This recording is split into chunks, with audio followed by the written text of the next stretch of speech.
Bom dia, pessoal. Obrigada pela presença de todos. Eu sou Maria Alice, terapeuta ocupacional aqui do UPS. E é uma honra muito grande estar aqui nessa sessão com as colegas. E peço para que vocês registrem a presença nesse QR Code, tá? E vamos falar hoje da abordagem multidisciplinar no contexto hospitalar dos transtornos alimentares na infância. Então, a gente vai abrir a mesa, é a nossa primeira sessão científica de 2024, da unidade multiprofissional, e vamos abrir a mesa com a doutora Vânia Ribeiro, ela é terapeuta ocupacional. Pode levantar, Vânia. A Vânia, ela é mestre em saúde, ambiente e trabalho pela UFBA, especialista em saúde mental pelo Programa de Residência Multiprofissional em Saúde na UNEB, certificada em integração sensorial de AIRES pela University of South California, imersão internacional em seletividade alimentar em Madrid e é terapeuta ocupacional também do Hospital das Clínicas UPS. Então, com a palavra, Vânia. A palestra da Vânia vai ser com o tema Seletividade Alimentar, possibilidades de intervenção da terapia ocupacional no contexto hospitalar. Com a palavra, colega. Obrigada. Boa tarde, gente. Primeiro, eu gostaria de agradecer. Bom dia, né? Porque é o final da manhã, boa tarde. Eu nem almocei. Eu queria agradecer a presença de todos. E falar que, assim, que eu acho que essa apresentação é um convite ao debate. A gente estava conversando agora com Joyce. Acho que é o momento da gente discutir, afinar as condutas, emergir ideias, tirar dúvidas, enfim, o que é que seja. Eu acho que essa é a grande troca da nossa apresentação e sessão científica. Eu acho que esse é o objetivo, né, do aprimoramento. Já falei, a Alice falou, o tema é sobre seletividade alimentar, possibilidade de intervenção da terapia ocupacional. E aí, no início, eu vou trazer para vocês qual a importância da gente compreender a alimentação. A gente entende que comer é muito importante, é a terceira prioridade do corpo. Então, a primeira prioridade, alguém sabe? Hoje aqui é debate? Respirar. A primeira prioridade é respirar, a gente precisa respirar. E a segunda faz parte do controle cerebral. É manter a estabilidade do corpo e o controle do corpo como um todo. E a terceira é comer. Então, comer é muito importante. Então, é importante a gente ter esse momento de discussão. E aí, eu venho trazendo um pouquinho para o meu nicho da TO. Comer é a tarefa sensorial mais complexa do ser humano. Ela envolve os 8 sistemas sensoriais. A gente está acostumado a ouvir falar dos 5 básicos que nós aprendemos na escola, né? Visão, audição, paladar, olfato. Só que existem 3 que são até muito importantes. O tátil, que a gente ouve falar do tátil. O vestibular, o proprioceptivo e a interocepção, que é o sistema mais novo que nós temos na atualidade. E ela consegue envolver todos esses sistemas. E eles precisam funcionar de uma forma muito integrada. E esse processamento tem que acontecer de uma forma muito eficiente. Então, ela é a tarefa sensorial mais complexa que o ser humano tem. E, ademais, é uma ocupação humana, né? É uma atividade da vida diária, em que, dentro da atividade da vida diária, é dividida em dois termos, que é comer e engolir, em que comer e engolir é manter e manipular sólidos ou líquidos na boca, movendo da boca para o estômago. E a alimentação envolve todo o processo de você colocar a comida no prato, de você preparar a refeição, de você se auto-ofertar e também ser ofertado. Então, é inclusive uma ocupação humana e uma co-ocupação. Por que uma co-ocupação?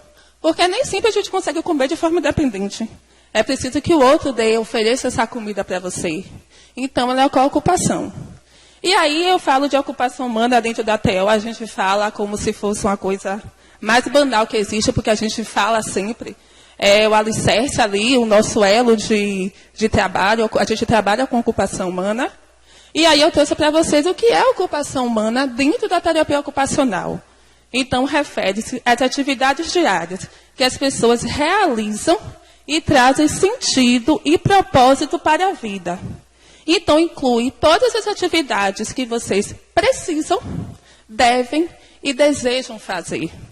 E comer é uma delas. A gente precisa comer, a gente deseja e tem a motivação para isso. Então, acho que são ótimas justificativas para a gente trazer e trabalhar esse nosso tema hoje. E aí, vamos falar um pouco sobre a seletividade, dificuldade alimentar. Eu acho que é uma coisa, um assunto que tem 1000 conceitos. E a gente vai lendo o livro, discutindo, conversando e ver diversas terminologias. Então, eu trouxe um pouco os conceitos para a gente se apropriar das nomenclaturas e das conceituações. Porque, às vezes, nós estamos falando da mesma coisa de forma diferente. Então, eu trouxe um pouco a diferença que existe quando a gente fala. Não, é um termo muito comum usado hoje, né? Tal criança é seletiva. Não, tal criança ela tem uma dificuldade alimentar. Vocês sabem o que existem diferenças?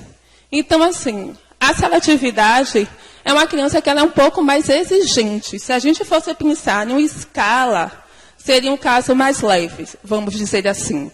Por quê? Porque uma criança que é seletiva, e daí não sou eu que estou falando isso, a gente tem toda uma referência ali embaixo, uma pessoa que é seletiva, ela apresenta uma diminuição na variedade, na quantidade de alimentos. Então, ela come de 30 alimentos para cima. Uma criança que tem seletividade alimentar, ela aceita um alimento de cada categoria. Então, ela pode... ela só come maçã, mas não come mais fruta nenhuma. Ela só come um tipo de verdura, uma abóbora, não come mais nada. Então, ela aceita uma proteína, só come carne, não come peixe, não come frango, não come outras. Ela aceita pelo menos um de cada categoria. Ela tem capacidade de tolerar novos alimentos no prato. E mesmo com resistência, ela é capaz de tocar ou provar um novo alimento. Vale ressaltar que quando eu falo tocar e provar, não é comer. Tolerar um alimento no prato é estar próximo a ele permanecer aquele alimento no seu ambiente. E provar é você tocar, você experimentar, você botar a língua, mas não necessariamente você comer o alimento. As crianças seletivas frequentemente selecionam alguns alimentos por determinado período de tempo. Então, ela passa meses e semanas aceitando um tipo de comida, depois, não, eu não aceito mais. Essa comida já não me pertence. Ela consegue participar das refeições das famílias. E, segundo a literatura, ela requer 20 a 25 apresentações para aceitar novo alimento. E por que eu coloquei esse tema e coloquei desuso? Isso é que a gente encontra na literatura, mas isso não é mais o que as pesquisas indicam. Então, assim, quando a gente olha as referências sobre seletividade, a gente estabelece as referências, algumas trazem um mínimo de apresentação, mas a gente já compreende hoje, nos estudos que nós temos, nas discussões avançadas, que não tem mais uma relação com a quantidade de apresentação que a criança tem com aquele alimento, com a comida, com a melhora dela relacionada a sair de um conceito, se ela é seletiva, se ela tem dificuldade. Uma criança com dificuldade alimentar, a restrição é um pouco maior. Ela aceita de 20 alimentos a menos. Ela chega a recusar categorias inteiras de alimento. Ela não come legume nenhum. Ela não come fruta nenhuma. Ela não come carboidrato nenhum. Então, ela tem uma dificuldade muito maior. Ela, na presença de outros alimentos, apresenta comportamentos que envolvem o sistema nervoso autônomo. E quais são esses comportamentos? Comportamentos de luta, de fuga, de congelamento. Então, aquela criança que, na presença do alimento, eu entrei para combate. Frequência cardíaca aumenta, sudorese aumenta, o nervoso aumenta. Então, eu estou na fuga. Eu não quero aquilo ali perto de mim. E, por conta disso, ela acaba alimentando-se em ambientes diferentes da família. E apresenta, inclusive, uma rigidez em relação aos utensílios e forma de apresentação. Eu só como suco de caixinha. Maratá? Tem, né? Do Maratá, dando um exemplo. E se você me der um suco de caixinha de uma outra marca, com outra apresentação, de outra maneira, não vou aceitar. Eu só quero daquele jeito, daquela forma. E às vezes com o mesmo utensílio. Olha, só toma a mamadeira, o mingau, naquela mamadeira. Não semeia com a mudança de mamadeira, que pode ser o mesmo líquido. Você mudou a mamadeira, a criança, ela não vai aceitar. E ela não vai querer. Então, a dificuldade é muito maior. Gente, eu sou amiguinha no tempo, viu? Para eu poder ir falando e passar aqui. Mas a gente tem um outro conceito que é o TARI, que é o transtorno alimentar restritivo evitativo. É considerado um distúrbio psiquiátrico. Ele está incluído no 5º manual do Diagnóstico Estatístico de Transtornos Mentais, DSM. E a definição do TARI é que uma perturbação alimentar que provoca falta de interesse na alimentação, restrição ou esquiva por conta de características sensoriais do alimento ou ingestão alimentar. Então, essa dificuldade no TARI está muito ligada ao quê? A característica, a textura, a forma, a cor, a característica sensorial. E precisa vir acompanhada de uma dessas características aqui, desses critérios. Perda de peso significativa que afete o crescimento, deficiência nutricional significativa, dependência de alimentação integral ou suplementos orais, interferência no funcionamento biopsicossocial. Mas, assim, a grande questão é que o TARI, ele exclui as questões das habilidades físicas, e, na verdade, são as habilidades da função oromotora, oral-motora. Ele exclui isso. E o TARI também, ele exclui questões ligadas à imagem corporal. Então, não está incluso no TARI uma criança que tem bulimia, uma criança que tem anorexia. Então, não são questões que estão ligadas e vinculadas ao conceito do TARI, né? E aí eu trago o último, que, na minha opinião, na minha humilde opinião, é o mais adequado. É o que a gente tem que começar a usar isso, eu me pontuo, eu me corrijo para mim, porque a gente aprende de uma forma e vai ter que ir desconstruindo e criando novas formas de aprendizagem, que é um novo conceito, que não é tão novo, mas é o mais novo que nós temos, de um transtorno alimentar pediátrico. Esse é um conceito novo. A proposta dele é que seja um conceito unificador, e ele é baseado na CIF, e que ele é mais amplo. Qual a tradução do transtorno alimentar pediátrico? É uma ingestão oral prejudicada ou não apropriada para a idade, e é associada à disfunção a um ou dos seguintes domínios: médico, nutricional, habilidade alimentar e psicossocial. Mas, Vânia, o que é isso? Eu fiz uma abrangência, eu abrangi o termo, lembra que eu trouxe antes as conceituações, que alguns termos não levavam em consideração determinadas habilidades ou esqueciam outras. Já o TARI, o PF dele vem como um termo unificador. Eu posso ter alguma questão em um domínio desse, ou eu posso ter questões em todos esses domínios, acontecendo de forma conjunta. E aí, o que é o domínio médico? O domínio médico, eu trago essa tradução, porque é a tradução ipsilita que a gente encontra no artigo original. Então, eu considero que é um distúrbio orgânico. Uma criança que tem uma dificuldade metabólica, uma dificuldade gastrointestinal, uma alteração neurológica, então alguma questão orgânica que traz como consequência uma dificuldade alimentar. O domínio nutricional é relacionado à quantidade de alimentos que ela aceita. A quantidade, a qualidade e a variedade de alimentos. E tem uma restrição alimentar na quantidade, qualidade e variedade, que pode levar a criança a apresentar desnutrição. E a habilidade alimentar é quando entra as questões, que aí a gente vai conversar muito, Fono, eu estou falando da Fono e da TO, que são as habilidades consideradas da função motor oral e das funções sensoriais. Então, deficiências e dificuldades nesse termo está dentro da habilidade alimentar. E a habilidade psicossocial, que tem relação com o contexto, com o comportamento.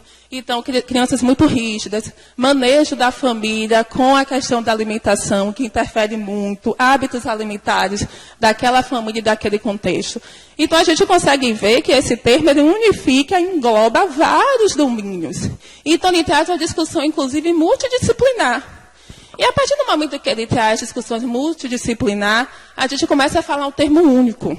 E por isso que eu sou muito a favor dele. Porque a partir do momento que a gente fala da mesma forma, a gente raciocina do mesmo jeito, a gente entende que não é uma questão única por determinado aspecto ou outro, a gente avança em pesquisa, a gente avança na prática clínica, a gente avança em políticas de saúde. E avançar nessas questões é extremamente importante. Mas praticamente não temos políticas de saúde relacionadas à alimentação e essas crianças com dificuldade. Nós não temos praticamente pesquisas sobre isso, algumas evidências, mas muito poucas diante da imensidão aí do mundo. Políticas de saúde, a gente encontra crianças hoje que quando a gente sabe que o tratamento tem que acontecer fora, e a gente vai falar um pouco sobre isso, e você não tem para onde encaminhar. E você encaminha e as pessoas não sabem como fazer, o que fazer, e a culpa não é de ninguém, não. É culpa de uma discussão aí em cima disso, que não chega no consenso, às vezes, nem na nomenclatura, na forma de abordar. Mas aí, com essa unificação do conceito, ela visa criar uma plataforma de mudanças e cuidados de apoio comunitários, inclusive, possíveis. Mas um grande avanço foi que em outubro de 2021, ele foi adicionado ao CID-11, que ainda não está em vigor aqui no Brasil, o CID-11, com o CID-R 63.3. Então, a gente já tem um grande avanço aí. Tem tempo? Em relação à prevalência, 20% a 30% das crianças de desenvolvimento típico podem apresentar problemas alimentares. Então, eu considero uma prevalência muito alta. A questão é que essa incidência é maior por volta de 2 anos, que é a seletividade própria da idade, que tende a se resolver sem a necessidade de intervenção. Então, a gente vai encontrar muitas crianças, e aí a gente começa a ver os mitos, né? Ah, isso vai passar, ela vai crescer, passa. Passa para uma parcela da população, que cresce, que saiu da fase dos 2, que inclusive tem a fase do 4, que também é bem crítica, que aí tem a ver também com o desenvolvimento da questão sensorial, com a língua, enfim, é uma outra história, mas não é para todo mundo que passa. E as dificuldades alimentares, elas aumentam de 45% a 80% em crianças com dificuldade no neurodesenvolvimento. E a gente vai incluir as crianças com TEA, que a gente vem aumentando muito, inclusive na internação aqui. Vem aumentando o número de crianças que estão internadas, né, não por conta do TEA, mas assim, aumento da incidência de crianças com TEA aqui no mundo. E está muito associada porque, pelo menos, 92% das crianças com dificuldade no neurodesenvolvimento, elas apresentam questões de disfunção de integração sensorial. E aí vocês lembram que eu falei que a tarefa sensorial mais complexa? Então, automaticamente vai ter algum tipo de dificuldade na questão da alimentação. Mas existem outros fatores de riscos. Então, nós temos como fator de risco histórico familiar de dificuldade alimentar. Aí a gente vai descobrindo, o pai é seletivo, a mãe é, o irmão, o tio. Prematuridade, fibrose cística, paralisia cerebral, síndrome genética, distúrbios metabólicos, desconforto gástrico e refluxo gastroesofágico, uso de sonda, atraso no desenvolvimento neuropsicomotor, sensibilidades e alergias. Então, a gente tem N fatores de risco aqui, e aqui dentro do contexto hospitalar. A gente conta principalmente na unidade metabólica, né? Faltam 5 minutos? A gente conta muito sobre isso. E aí eu vou trazer um pouco sobre a abordagem do que a gente consegue fazer assim, dentro do hospital, na terapia ocupacional. Então, assim, o primeiro passo... Gente, eu fiquei nervosa com meus 5 minutos, viu? Dá 10? O primeiro passo para uma boa intervenção, principalmente quando eu estou falando de dificuldade alimentar, é uma boa anamnese. Eu acho que esse é um passo número 1. Então, assim, durante a anamnese, a gente faz a investigação de todo o histórico, tanto familiar e da criança, desde a parte da amamentação até da parte da introdução alimentar. Essa criança mamou até que idade? Ela precisou usar complemento? Como foi essa introdução alimentar? Foi BLW? Foi oferecida amassada? Foi liquidificada? Foi sempre auto-oferta? Ela fez uma auto-oferta? Foi dada? Então, assim, como é a rotina alimentar dessa criança? Existe um ambiente em casa, no sofá, na frente da televisão, com o uso do celular? A alimentação acontece de forma conjunta, a família toda. A refeição demora quanto tempo? Uma pergunta assim que parece muito banal, mas que é muito importante. Às vezes você pergunta, a mãe passa alimentando a criança 1 hora.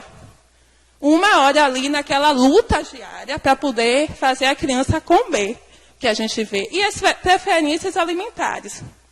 É muito importante entender qual a preferência alimentar da criança, porque a partir daí você vai entender por onde você começa.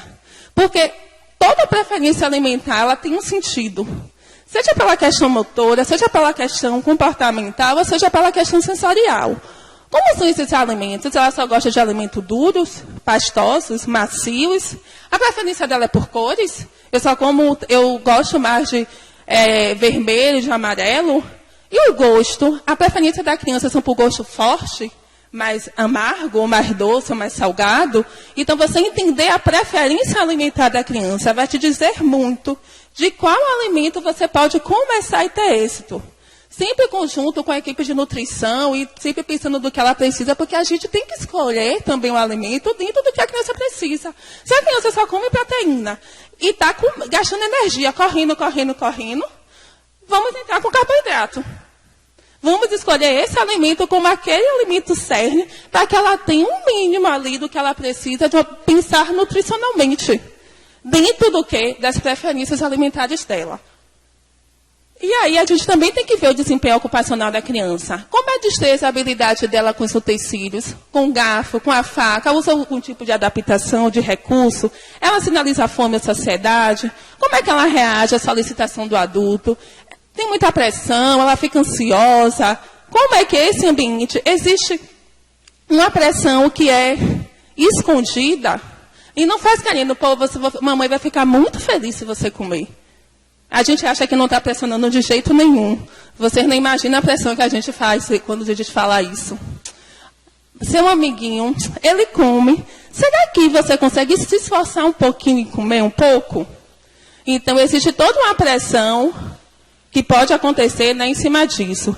A gente utiliza a escala brasileira de alimentação infantil, porque é uma escala que ela é rápida, de fácil acesso, são 14 questões respondidas pela família e que consegue ver se a dificuldade é leve, moderada ou severa e fazer uma orientação. E aí a gente chega na intervenção. Já é dito e discutido que 70% da intervenção com a alimentação, na dificuldade alimentar, é com a família, é com o entorno. E isso é muito importante para nós. Por quê? Porque isso é um processo lento e demorado. Então, não vai ser aqui no ambiente hospitalar que a gente vai conseguir aquele êxito que a gente quer. E a gente não vai encontrar lugar para encaminhar. Então, a família precisa entender como é que ela pode fazer para ajudar e proporcionar e lidar com aquela criança. Então, a alimentação, trabalhar com a alimentação aqui dentro, é você trabalhar com a família junto, para que ela veja, para que ela perceba, para ela saiba como fazer. Porque, às vezes, ela acha que está fazendo a coisa mais certa da vida, diante do ponto de vista dela, diante de tudo que a gente aprendeu culturalmente, porque a gente aprendeu um monte de coisa. Mas eu sinto dizer que a gente aprendeu também um monte de coisa errada. E aí a gente precisa mudar esses padrões. Então, a intervenção é toda em cima da família e que a premissa maior, você pode ter todos os cursos, saber tudo, saber manipular tudo. Mas se você não tem um vínculo com a criança, a confiança, se aquele não é um espaço confortável, você não avança. É um lugar de muito temor e medo. Então, é muito importante você estabelecer esse elo para você conseguir avanços quando você está falando de atender e cuidar com crianças durante a alimentação, com dificuldade alimentar. E o mais importante, e que é uma coisa, mais importante não, uma coisa tão importante quanto, e que assim, dentro do hospital, é uma coisa muito difícil, pelo menos para mim, eu não sei para vocês, é também em relação assim, a quantidade, ela precisa comer tal quantidade, porque ela tem que engordar, porque ela tem que ganhar aquele peso, ela tem que fazer aquilo, porque ela tem que seguir. Mas, gente, quando eu trabalho com alimentação, eu não trabalho com a quantidade que ela vai comer, eu trabalho com a qualidade, com a relação dela com o alimento. Então, é todo um trabalho, inclusive pensando na equipe multi, que às vezes vai ter a maior intenção de ajudar, sem julgar aqui ninguém, pelo amor de Deus. Não, vai, abre a boca, vai aqui, abriu, entrou. Não é esse o caminho, sabe?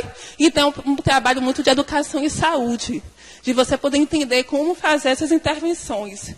E a gente precisa entender uma coisa, o tratamento, ele não começa pela boca. A boca é um dos últimos passos. Para você comer, não é só sentar e comer, não. Existem 32 passos envolvidos na alimentação, que é desde você tolerar a presença do alimento, desde você tolerar, eu não sei mexer nisso, desde você tolerar a presença do alimento, até você interagir, cheirar, tocar, experimentar e depois você comer. Então, é tudo muito complexo, que eu não vou descrever aqui porque eu não tenho mais tempo, e eu vou falar que com a comida se brinca. Então, durante o nosso atendimento, a gente brinca e muito. Até porque a criança aprende brincando, e a alimentação é uma habilidade aprendida. Apesar da gente achar que a alimentação é inata, que muita gente acha, não, a gente já nasceu sabendo comer. Mentira. No primeiro mês, é instintivo. A partir do segundo, a gente usa realmente muito um reflexo, mas vai amadurecer no corpo para aprender. Então, a gente precisa ensinar a criança e a gente ensina brincando. Inicialmente, o desafio, ele não deve acontecer na alimentação. E quando a gente fala brincar, eu gosto muito que a Helena Garde traz aqui para a gente, que a brincadeira, ela abre as bocas da criança. Mas é uma coisa muito fundamental. A gente deve brincar, mas nunca brincar na hora da refeição. A hora de comer é a hora de comer. A hora de brincar com os alimentos é a hora de brincar com os alimentos. Então, é muito importante entender essa diretiva durante a nossa intervenção. E aí, a gente também... Aí eu faço uma pergunta. A gente pensa nas sensações? Quando a gente está fazendo intervenção, a gente tem que entender que não é só aceitar novos alimentos, mas aceitar novas sensações. E uma análise sensorial dos alimentos, ela parte de 5 parâmetros básicos. Cor, cheiro, sabor, textura e paladar. E trabalhando isso no hospital é como? Só vem maçã hoje. Não tem como ver outra coisa. Mas, gente, maçã o quê? Banana hoje. Não tem como ver outra coisa. Mas banana não é um alimento que eu, neste momento, consigo trabalhar com ela. E pode ser até muito aversivo. E como é você lidar com isso dentro do hospital? E como é você entender que eu quero que ela lide com aquelas sensações, mas eu não quero, neste momento, trazer o alimento para cá, mas eu preciso trabalhar com espuma de barbear. Eu não tenho espuma de barbear para trabalhar, eu trabalho, ela vai embora. Com massa de modelar, eu não tenho massa de modelar para poder trabalhar. Não, porque ela tem uma questão sensorial, ela não toca, não faz nada. Mas, e a gente precisa, pelo menos, eu não vou fazer uma análise, uma avaliação sensorial aqui dentro que não cabe, mas com o mínimo de direcionamento a gente orienta e a gente caminha. E a gente, às vezes, tem que trabalhar com... Já deu tempo, né? Com pouco. Então, assim, eu vou finalizando aqui, dizendo que é muito em cima a nossa... Ainda tem muita coisa que a gente pode trabalhar. A gente precisa desconstruir muitos mitos. Deixar com fome. É normal, isso vai passar, está chamando a atenção. E aqui foi uma cartilha que nós fizemos, para poder... Ainda não está distribuída para os pais, está em fase mesmo de conclusão, para poder não sair bombardeado de informação, mas saber como revisar e encontrar. E aí, nessa cartinha, a gente fala tudo o que é possível que o pai fazer com possibilidades, o que seria um desafio justo, o que ele não deve fazer. Eu não vou conseguir abordar muito mais sobre isso, que eu acho que o tempo já deu. Mas eu queria agradecer essa troca, estou disponível aí para quando a gente precisar e falar. Eu acho que tem muita coisa rica ainda para a gente discutir aqui, que vale muito, muito, muito a pena. E dizer que Hipócrates está muito certo. Que nossa comida deveria ser nosso remédio. E nosso remédio deveria ser a nossa comida. Eu quero agradecer a todos vocês, eu quero agradecer a equipe de TO. Por me ajudar muito nesse momento da apresentação. Eu quero agradecer aos pacientes, que ficou faltando muitas fotos aí de avanço que a gente tem, e a gente se descobriu que a gente não resista. Mas, assim, é possível a gente começar aqui dentro do hospital, e é necessário. Muito obrigada.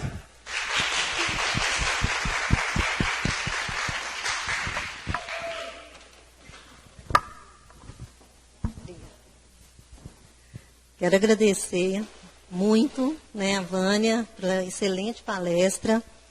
Pena que nosso tempo é reduzido, mas acredito que vão ter outras oportunidades, né? E assim, eu fico pensando como a nossa atuação aqui dentro do hospital é de suma importância, né? Que talvez essa seja a única possibilidade dessa família, desse paciente, receber algum tipo de orientação nesse sentido. Justamente pelo fato que a Vânia relatou aqui, da gente não ter lá fora uma rede de suporte, né, tão especializada. Então, fica aí, né, essa reflexão para a gente fazer o melhor, né, do nosso trabalho e informar de maneira mais apropriada possível essa família que precisa, né, dessa condução. E acredito que estamos empenhados nisso aí, né? Muito obrigada. Vou chamar aqui agora, para dar seguimento, a fonoaudióloga Joyce Silva de Santana. Por favor, Joyce. Joyce, ela é especialista em linguagem e disfagia pelo Conselho Federal de Fonoaudiologia, especialista em motricidade orofacial, com ênfase em disfagia e fonoaudiologia hospitalar, especialista em preceptoria em saúde, aprimoramento em neonatologia e em autismo, fonoaudióloga do Hospital das Clínicas UPS e preceptora da residência multiprofissional em saúde do Complexo UPS.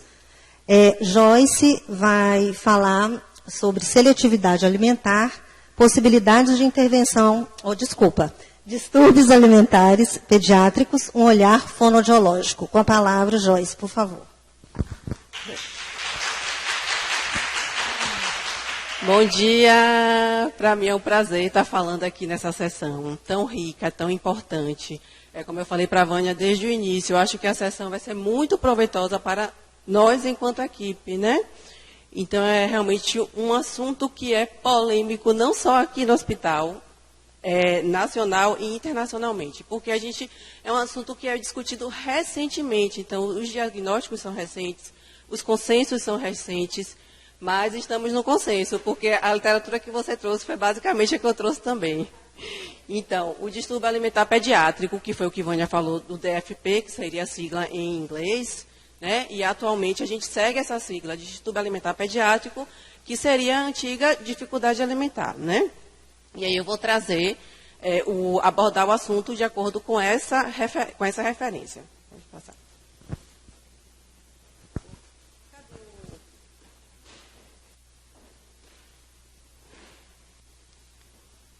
E aí eu queria propor para vocês olharem para essa figura e dizerem para mim o que essa figura representa para vocês. Quando vocês olham, o que é que vocês pensam em relação a essa figura?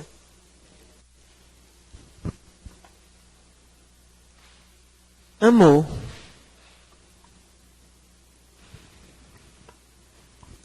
Acho que cuidado, independente das formas que precise ser feito, né, para tudo.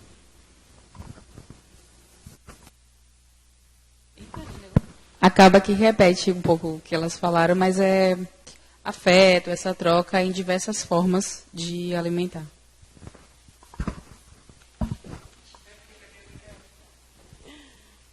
É justamente tudo isso aí que vocês colocaram, né? Porque comer vai além da boca e do estômago. Comer envolve muito mais do que a gente imagina. Acho que Vânia colocou de forma muito importante todas essas questões relacionadas ao que envolve o comer. Então, o comer não é só abrir a boca, ofertar comida. Comer vai além da boca e do estômago, envolve diversos fatores.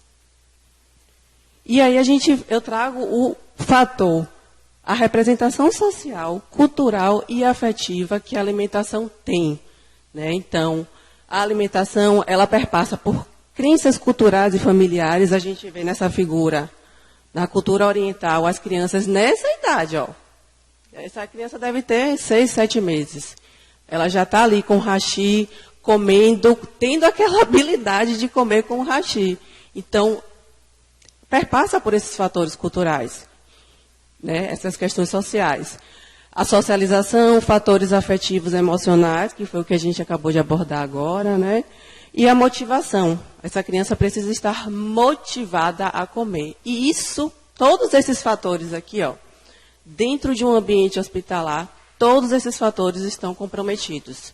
Então, a partir daí a gente vê que muitas crianças elas evoluem com essa dificuldade alimentar pediátrica nesse contexto hospitalar.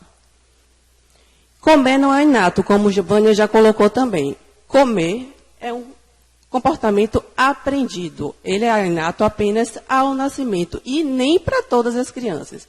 Tem crianças que não nascem com reflexo de sucção por questões variadas, né? Comprometimento neurológico, anatômico, orgânico, enfim. E não tem um reflexo, precisa ser estimulado, habilitado a sugar. Mas na maioria das crianças é inato. Mas esse reflexo ele vai se desenvolvendo e, ao longo do desenvolvimento da criança, a alimentação ela é aprendida. Comer é aprendizado, o reflexo de sucção é inato, a criança precisa de prontidão neurológica, além das questões anatômicas orgânicas, habilidades orais e sensoriais. Então, todo esse aprendizado aqui, faz parte do aprendizado que vai preparar essa criança para a introdução da alimentação complementar, ela receber outras texturas, outros utensílios, né, controle de tronco, controle cervical, faz com que essa criança tenha habilidade motora global e motora oral para lidar com as consistências diferentes, utensílios diferentes. Então, aos 6 meses, a criança ela passa da amamentação para a alimentação complementar. E aí a família quer que essa criança, de um dia para outro, aceite um prato de papinha, né? Então, é justamente essas questões que perpassam pela introdução da alimentação complementar, né? E pelo aprendizado alimentar. Habilidades sensoriais também, então a gente vê na nossa sociedade hoje as crianças nem tiram a meia, eu já peguei criança que nem tirava a meia em casa, né? Não anda na grama, não tem contato com a areia, não exploram, e quando a gente pensa no contexto hospitalar, todas essas questões estão comprometidas.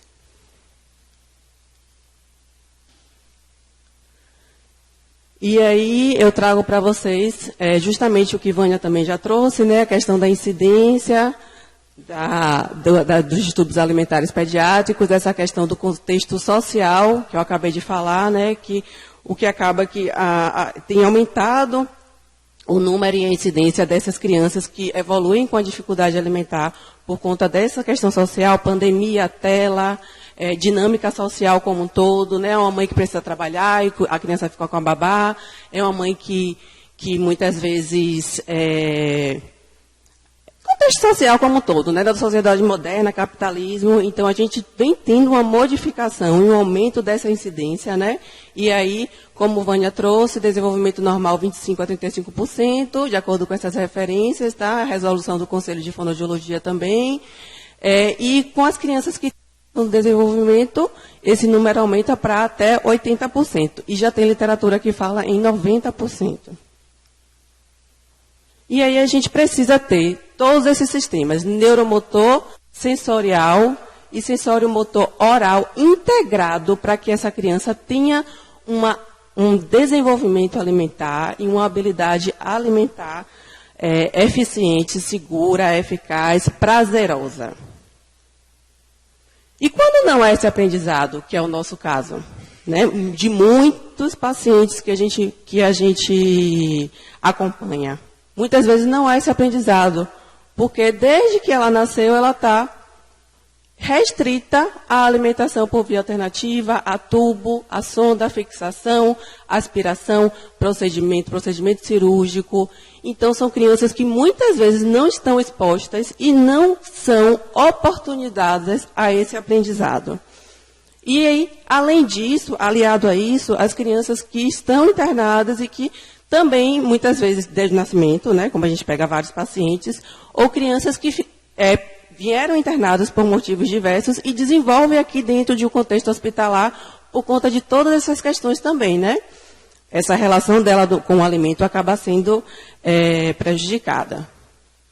E aí eu trago essa figura que eu gosto muito, né? Que a gente só vê a ponta do iceberg.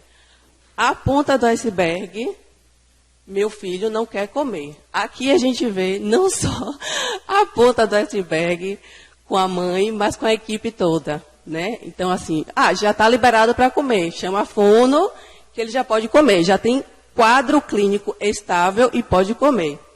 Mas para a criança não funciona assim. A gente não vai chegar lá e de um dia para o outro. Algumas crianças sim, a gente consegue, principalmente quando ainda está naquela fase do reflexo.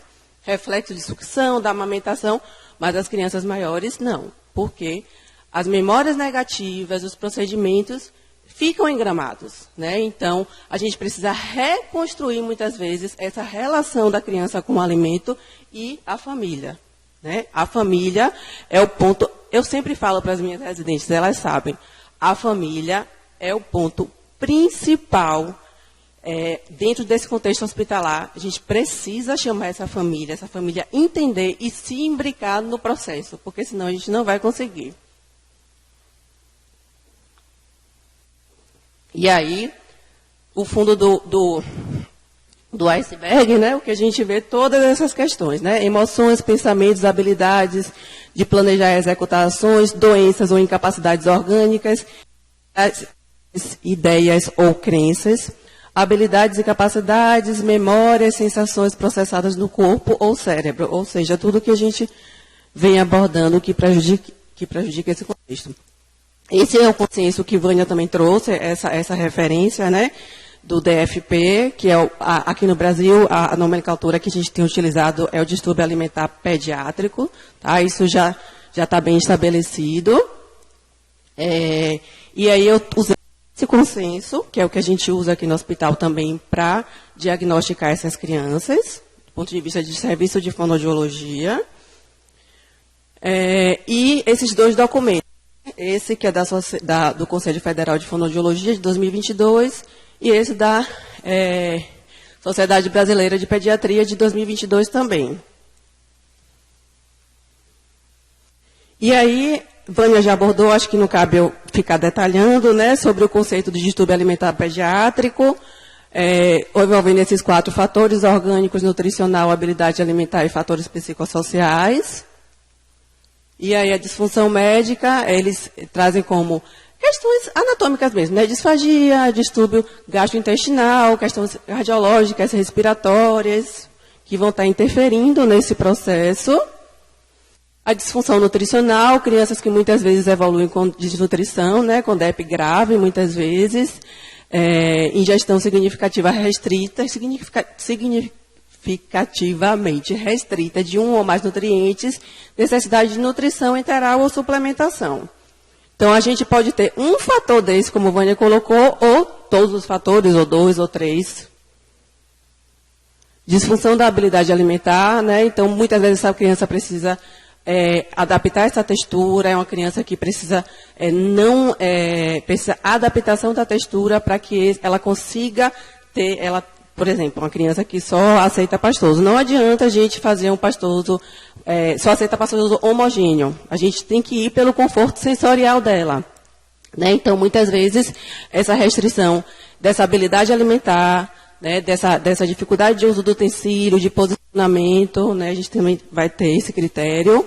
Disfunção psicossocial, que aí vai diz respeito à criança, dor e alimentação, né, comportamento de fuga, aversão, passividade, comportamentos disruptivos, inadequados dos cuidadores, e a questão da socialização, né, qualquer evento que a gente faça, uma reunião tem comida, né, então a questão da socialização, a questão social, fica muito comprometida com relação a esses pacientes. E aí, quando a gente vem para o contexto hospitalar, crianças com problemas médicos complexos e procedimentos recorrentes, que é o que nossos pacientes do UPS mais fazem, né? Eu digo que aqui é um lugar que realmente é um local de aprendizado, porém muito difícil também, né? Porque a gente pega pacientes muito complicados, pacientes com síndromes raras, pacientes com complicações clínicas importantes e procedimentos, cirurgias. Então, esse é o local que realmente as crianças têm essas restrições. Então, tudo isso provocando ingestão dolorosa, experiência de alimentação oral limitada, atrasada ou ausente, o que vai ocasionar alteração do comportamento alimentar para ela evitar dor. Então, muitas vezes é uma criança que acaba tendo uma experiência muito negativa, um desprazer alimentar importante, e ela acaba evitando comer porque ela não quer sentir aquela mesma sensação. Né? Muitas vezes são crianças que vomitam muito, que têm muito refluxo, tem distensão abdominal, falta de oportunidade no aprendizado das habilidades motoras orais necessárias para comer. Então, além disso, temos crianças que muitas vezes nunca tiveram contato com nenhum alimento, desde o nascimento estão com alimentação via alternativa exclusiva, e o primeiro contato é aqui no contexto hospitalar. Então, daí a gente tira o quanto é difícil a abordagem nesse contexto hospitalar dessas crianças. E mesmo que esses problemas médicos sejam resolvidos, olha o que permanece, tudo que a gente vem discutindo, né? Memória negativa, comportamento de medo, luta, fuga durante a refeição, ausência de habilidades motoras orais e sensoriais. Então, a criança ela não vai tirar a sonda de um dia para o outro e ela vai aprender a comer. Precisa de todo um trabalho. Muitas vezes a gente entra, muitas vezes não, a maioria das vezes a gente entra antes da liberação da via oral, a não ser quando o paciente não tem critério clínico para manipulação, mas a maioria das vezes entramos antes para preparar, reabilitar ou habilitar esse paciente para alimentação via oral. E aí eu trago para vocês esse caso, que é um paciente, por favor, não tirem fotos, tá? Nem registrem. É um paciente que a gente está atualmente, ele está internado atualmente, mas é um paciente que foi nosso por diversas vezes, diversas internações. Ele hoje está com 5 anos, ele tem nasceu, tem uma suspeita de uma síndrome, nasceu com uma alteração esofágica e fez uma esofagostomia. E aí ele, não sei se vocês sabem, já pegou algum paciente assim, mas é um desvio. Tem quanto tempo? 8? É um desvio, né, que é feito e ele fica com a esofagostomia e ele vai drenando a saliva por ali. Ou seja, não pode comer, não tem esôfago.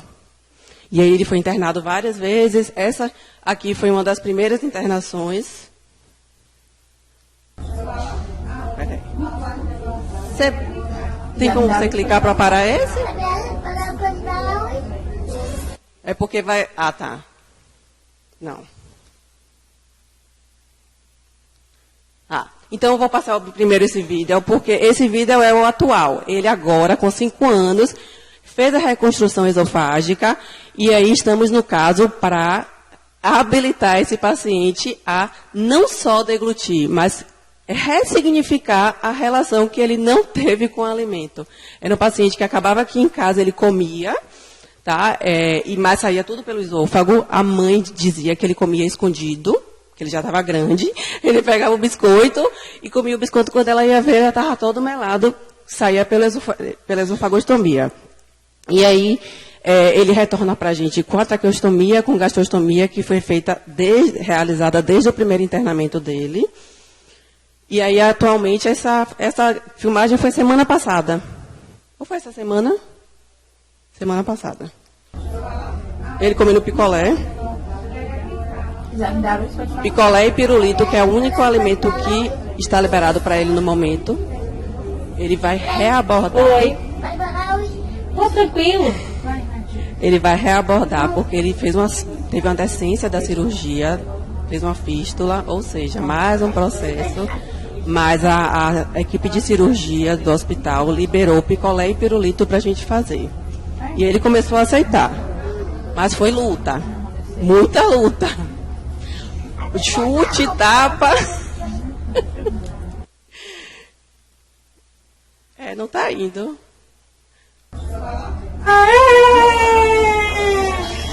Esse foi o primeiro. Cadê? Um dos primeiros internamentos. Não foi internamentos dele, mas novinho. A gente já trabalhava com picolé, com pirulito também. Atualmente, a traqueostomia dele, naquele vídeo lá, ó, com a válvula de fala, ele está usando a válvula de fala super bem adaptado durante 24 horas, constantemente. Está conseguindo fonar, falar, importantíssimo para ele. Nossa, foi uma virada de chave dele quando a gente colocou essa válvula de fala. Porque ele conseguiu se comunicar, falar normalmente.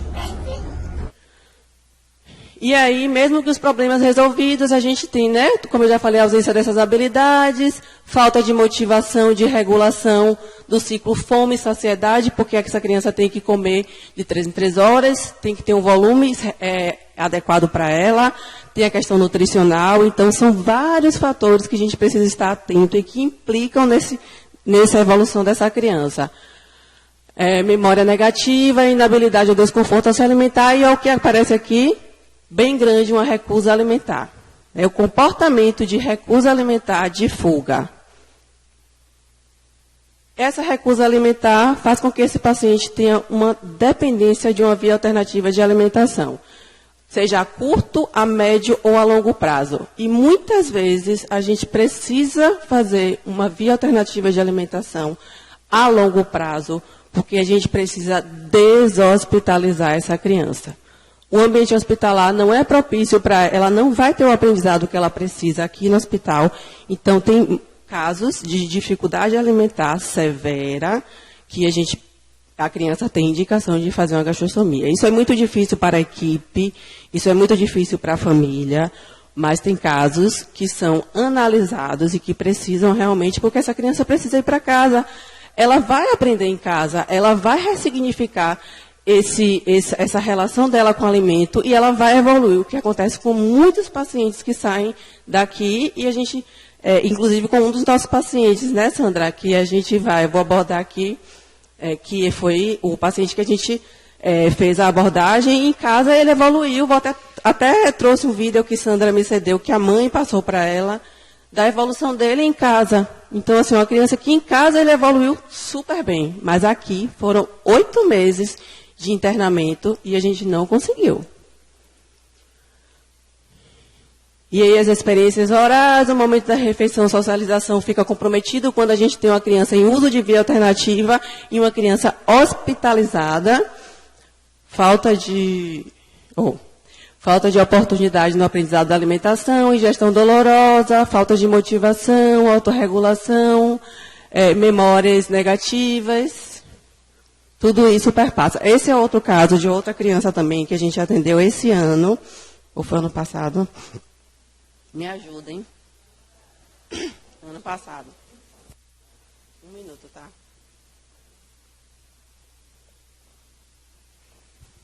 E também com distúrbio alimentar pediátrico grave, que evoluiu aqui no hospital, mas a quantidade, o volume que ela conseguia não era propício, né? A criança com glicogenose, que é um erro do metabolismo, e que evoluiu com diversas reinternações e necessidade de uso de via alternativa de alimentação. E nessa última internação dela, também foi indicada uma gastrostomia por conta dessa questão nutricional. E essa foi uma criança que a própria família pediu a gastrostomia.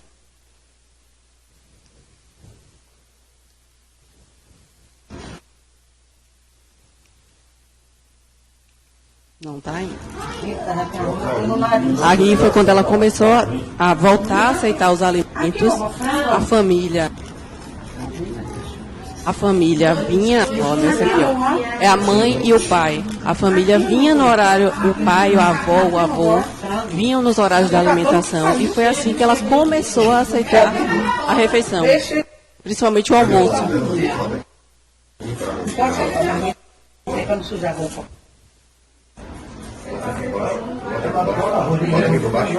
E a glicogenose tem uma questão, que é um erro do metabolismo, que a criança ela não pode ficar sem se alimentar, porque senão ela faz hipoglicemia, e o risco da hipoglicemia é a crise convulsiva, né?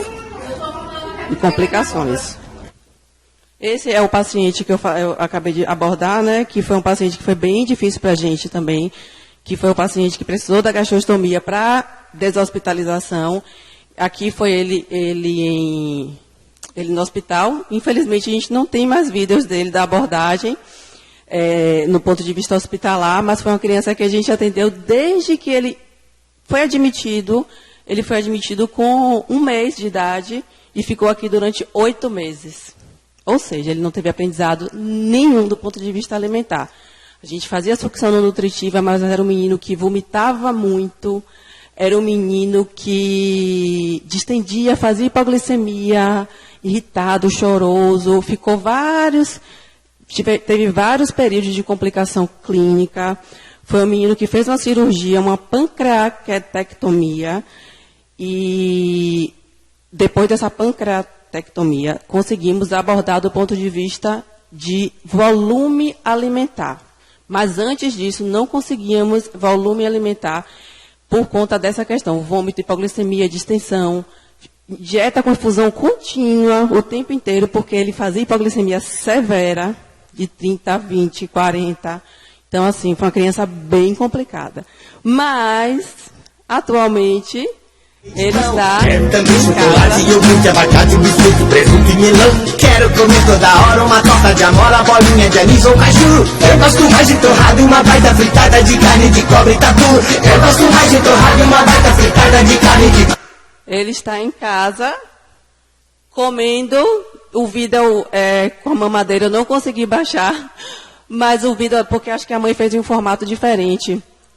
Tem um vídeo da mamadeira que Sandrinha me mostrou, ele abrindo os braços para a mamadeira, porque ele queria comer. A mãe chega com a mamadeira, ele abre os braços para a mamadeira. E aqui não conseguimos de forma nenhuma, tentamos tudo o que vocês imaginarem. Juntamente com Sandra, juntamente com a mãe, né, com psicóloga, foi uma família que foi bem resistente para realização da gastrostomia, porque eles não queriam, era uma criança que já tinha sido muito abordado, mas realmente não poderíamos deixar ele aqui 1 ano, 2 anos, dentro de um ambiente desfavorável para o aprendizado alimentar.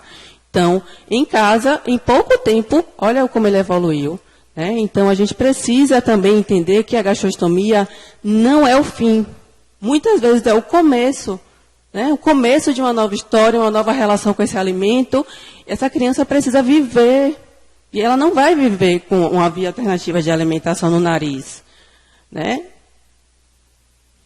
E aí eu trago a escala que Vânia também já trouxe, eu também não vou abordar, que é a escala que a gente usa também para os pacientes, quando tem alguma queixa de dificuldade alimentar, que é uma escala de rastreio, de triagem, que foi validada aqui no Brasil por uma fonoaudióloga, que aborda muito essas crianças. São 14 questões e a gente tem como classificar essa dificuldade alimentar. Lembrando que é um protocolo de triagem, é um questionário que é aplicado à genitora. E aí, está aí o questionário. E nossa intervenção fonoaudiológica. Aqui é a minha residente maravilhosa, abordando essa criança também, que foi uma criança que foi da gente também durante muito tempo, que quase realizava uma gastrostomia. Mas foi uma criança bem difícil do ponto de vista nutricional, de dificuldade alimentar, de aversão. E aqui é na brinquedoteca, a gente intervindo, com a mamadeira dela, com a mamadeira com a boneca. Então, avaliação e planejamento terapêutico individualizado de cada criança, metas a curto, médio e longo prazo, conexão, prazer alimentar e vivências positivas, que é o que a gente está proporcionando aqui para essa criança, junto com o alimento, adequar a estrutura do ambiente, que é o mais difícil aqui dentro de hospital, adequar cardápio sensorial, conforto sensorial, qual textura essa criança mais aceita, qual ela tem habilidade motora, sensorialmente, motoramente, oromotoralmente, autonomia, acolhimento, treinamento parental, que a gente vem sempre reforçando, equipe multi, psicólogo, TO, nutrólogo, nutrição, fisioterapia, limitações no contexto hospitalar, que a gente já está discutindo aqui, e aqui também, aqui era uma melancia. Ela amava a melancia, gostava da melancia, que era melancia e uma atividade lúdica. E aí, nossa abordagem, que é a abordagem que eu mais acredito, abordagem integrativa e responsiva, que aí a gente perpassa pelo conceito desses 4 Cs, que vem aqui na base a conexão, a competência, que é a habilidade dessa criança ser competente para lidar com o alimento, a confiança e o conforto, Essas quatro premissas dessas duas autoras, que são as autoras que realmente publicam bastante, a Junqueira aqui no Brasil e a Morris, que é a Suzanne Morris, fora. A última vida, para finalizar, esse paciente também foi um paciente nosso, que tinha uma doença autoimune, uma doença de Crohn. Foi um paciente bem difícil mesmo, as meninas devem lembrar, que fez traqueostomia, mas conseguimos reabilitar esse paciente, habilitar esse paciente e reabilitar, né, as duas coisas, na verdade. E o principal ator foi o pai. Esse pai falou teve um dia que eu cheguei na sessão e ele falou para mim, olha, a gente tinha tentado de todos os utensílios e ele falou para mim, olha, Joyce, ele chamava a mamadeira dele de Loli. Eu vou trazer, ele trouxe a mamadeira dele, a mamadeira que ele usava em casa, e eu falei, não, pai, então vamos esterilizar, deixa essa mamadeira vazia e você vai começar a associar a mamadeira vazia, mostrar para ele, e esse foi o principal passo, porque quando o pai começou a fazer isso, ele começou a aceitar a mamadeira.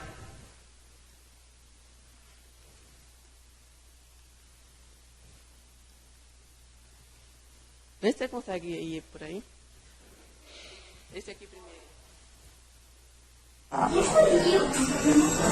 E aí a gente associou a chupeta. Era a mamadeira e a chupeta com estímulo gustativo. E ele começou a pegar a chupeta, e depois a mamadeira, e depois a papinha. E conseguimos evoluir esse paciente. Foi um paciente também traqueostomizado, que não é o caso da gente abordar isso agora, mas fizemos todos os testes necessários e ele conseguiu uma via oral segura.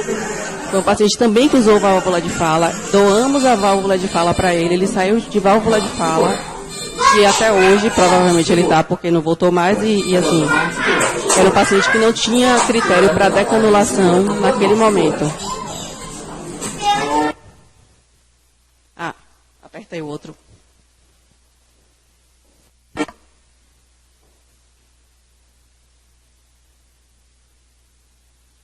Aí ele já comendo a papinha, um bebê conforto, né? Tudo isso a gente vai discutindo com a fisioterapia, com a terapia ocupacional também, esse posicionamento, questão sensorial. Pode apertar outro.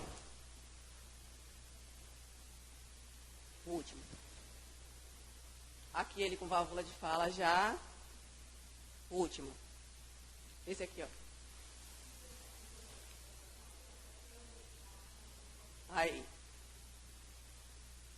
Já com válvula de fala, já com a alimentação toda via oral, né, sem sonda, ganhando peso, conforto, prazer alimentar, conforto sensorial, aceitando todo o volume, mas foi muita luta. E foi que você está olhando para tia Joyce?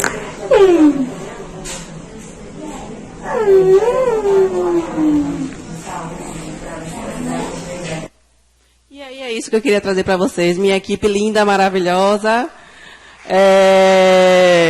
Eu tenho muito orgulho em fazer parte, juntamente com os residentes, e aqui a equipe da pediatria, né? O serviço como um todo e a equipe da pediatria. Foi um prazer trocar com vocês. Obrigada, parabéns pela ótima aula. Eu queria, assim, falar um pouquinho, rapidamente, para a gente finalizar, como que a ocupação, né, de alimentação, ela é extremamente complexa e desafiadora, né? Mas a gente viu aqui, através das duas palestras, que é extremamente possível a gente chegar num resultado positivo com essas crianças. E também alguns desafios, né? Penso que essa interação, né, esse vínculo paciente com o terapeuta com a família, é de suma importância. Penso ser um desafio aqui dentro do hospital, né? A expectativa, a gente equilibrar a expectativa dessa família, os desejos dessa família, né? E equilibrar isso com as possibilidades que o paciente apresenta, que o hospital nos oferece. E também a interação entre a equipe, né? Há uma comunicação efetiva com a equipe multi, que é de extrema importância para o sucesso do tratamento. E, finalizando, outro desafio é a falta das políticas públicas, que aqui já foi falado, né? Para encaminhamento desses pacientes, uma rede de apoio. Quero agradecer a presença de vocês. E, mais uma vez, eu reforço aqui a importância de sinalizar a presença através do QR Code que está fixado aí nas paredes, tá bom? E é isso que eu ia falar. E se alguém tiver alguma questão, por favor, está aberto.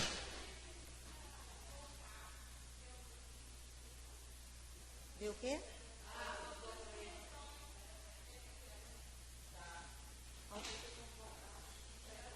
Marcele tem uma questão aqui.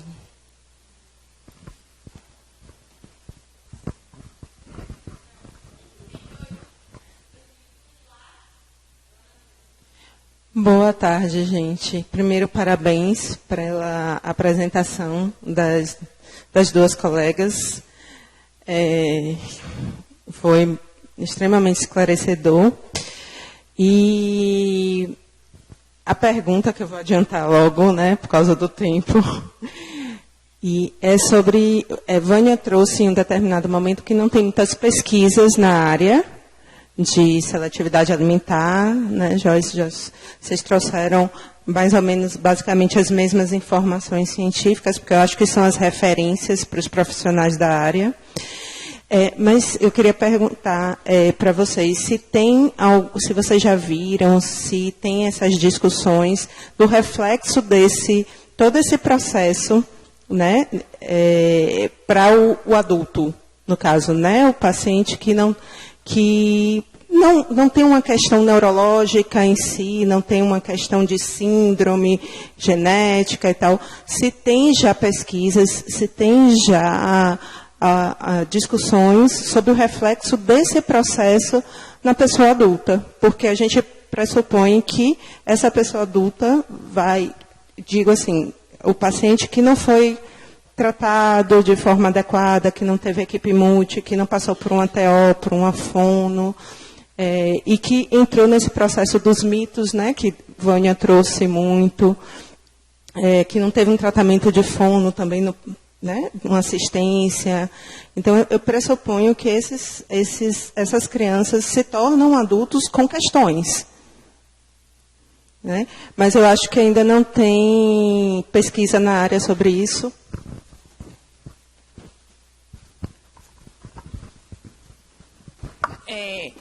Eu não sei se já se conhece, eu nunca acessei pesquisas de uma literatura teórica, uma abordagem sobre essas crianças mais velhas.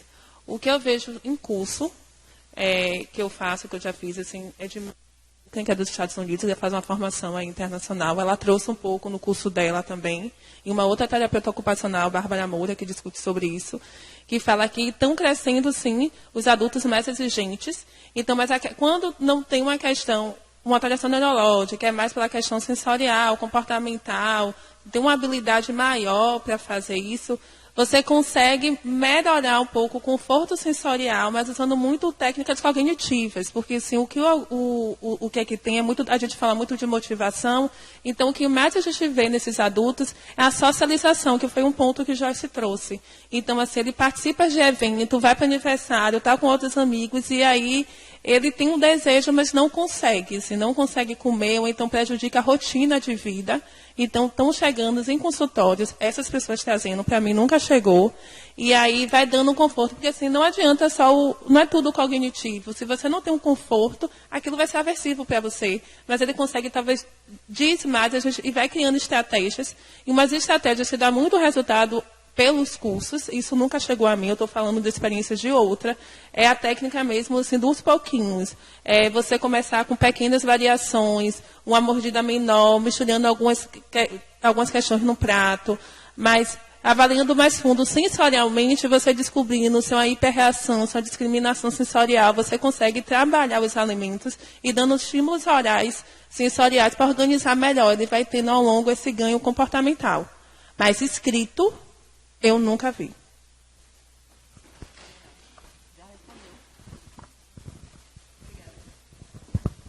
Obrigada, Vânia. Obrigada pela pergunta. Mais alguém?